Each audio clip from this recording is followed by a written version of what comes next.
Sveiki visi!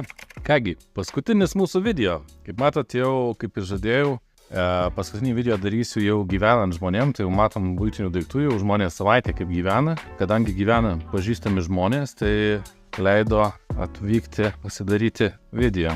Taip atrodo pilnai pabaigtas ir finišuotas projektas. Matom improvizuotas ruletus. Šią savaitę turėtų būti ruletai normalūs, jau tai nuo kaimynų tiesiog prisidengia truputėlį, bet tai tikrai netrukdo gyventi. Šitoje pusėje kaimynų realiai ten beveik nesimato.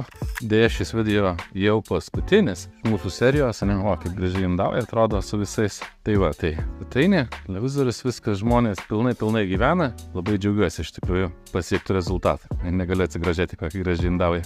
Tai va, tai turime pilnai baigtą namą, liko tokį visiškos smulkmenos. Ačiū, kad žiūrite. Kaip matau, labai daug žmonių pradėjo stebėti, ką aš čia veikiu ir ką aš čia darau. Tai nusprendžiau tikrai šitas projektas nebus